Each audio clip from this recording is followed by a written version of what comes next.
Hey, Tennessee.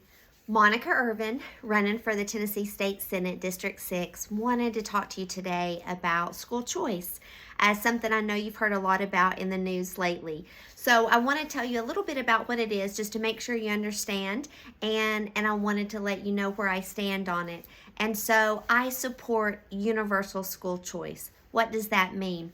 So school choice is a way for families to take advantage of the money that our state has already set aside to educate their child and use that money for various educational opportunities if they decide that a public school education is not in the best interest of their child for a variety of reasons that it could be. And so what universal means, when someone says universal school choice, it just means that we support allowing all families to have access to these tax dollars, regardless of their financial circumstance. And so basically, think about it like this.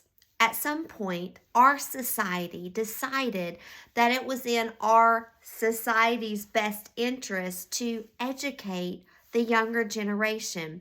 I know we all agree on that. Whether we have children or not, we all benefit from making sure that the next generation has a great education, as they are our future inventors and doctors and lawyers and scientists and healthcare workers and caregivers.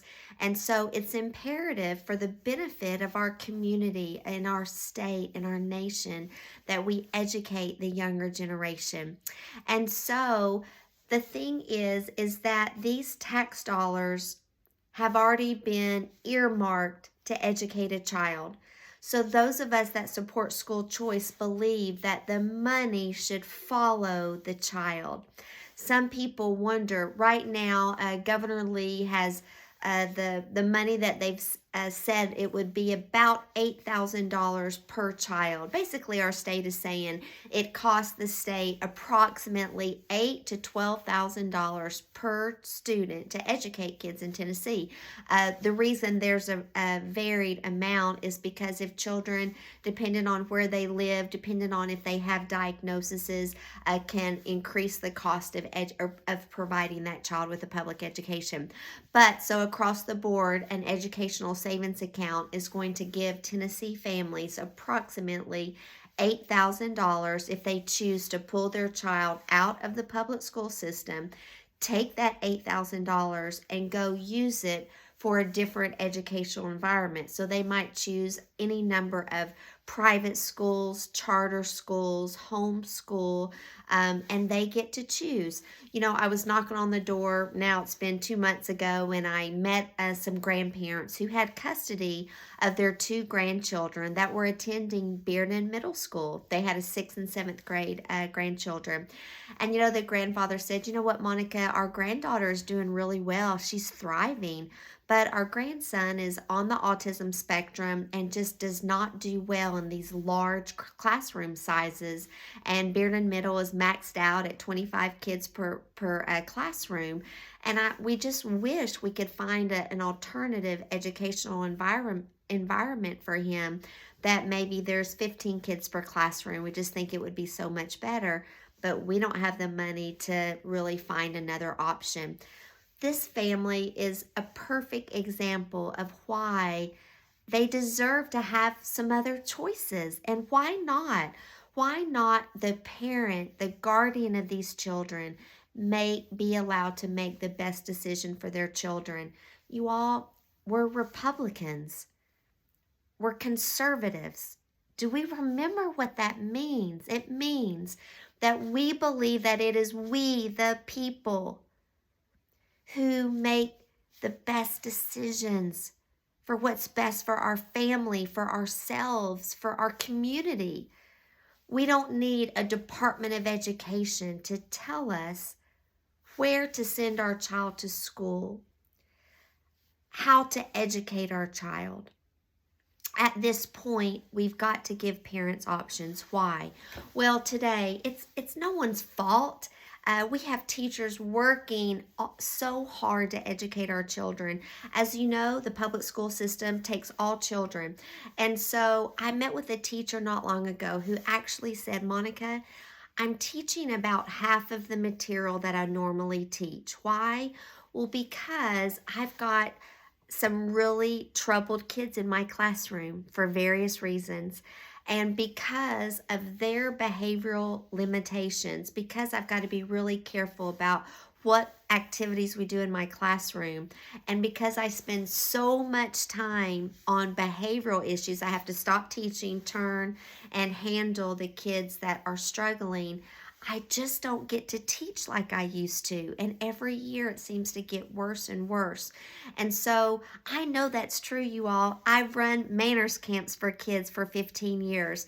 And even though I only have kids for 3 hours a day during manners camp, just the last couple years, I keep telling my husband, Charles, I'm not teaching as many manner skills as I normally do because I spend so much of my time on discipline issues, and I always feel guilty because all these kids have come to learn manners, and I used to just be able to teach so many skills a day, and now the kids listen to me correct children half the time, it feels like. And so I get it. My heart goes out to the difficulty that this is causing in our school systems. And so the bottom line is we've got to give parents choices. Maybe a parent wants to pull their child out of the public school system because of bullying. Right now, have you ever tried to move your child from one classroom to another? Most schools don't let you do that except under really, really, it just has to be a really good reason. But even then, it's hard because can you imagine every time a family had an issue with a teacher, kids would be hopping class to class. It would just be a nightmare. And so maybe they need to pull their child out for just 1 year because of a bullying situation. Maybe a family wants to pull their child out because of religious reasons or on a moral value. The truth is, y'all, there are inappropriate books in schools. They are on the library shelves. If you don't know that, reach out to me and I can give you examples. And so if we're not going to make sure and keep children safe in schools, parents deserve other options. I think it's so prideful of our state, of the Department of Education, to think that they know what's best for our children. Ultimately, it is the parent that decides what is best for our children. And as state legislators, we should support that. And that is why I support school choice. So I hope you will join me, learn more. If you want to ask me any questions, send me an email and ask me a question.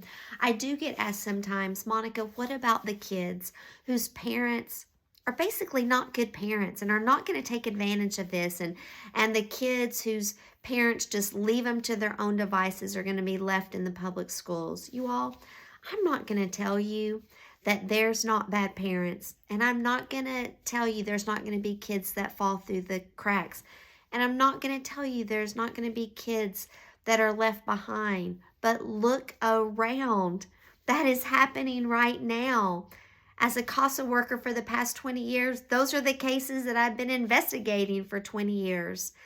That is always going to be the case, but we don't stop. We don't hold everyone back because some people won't take advantage of opportunity.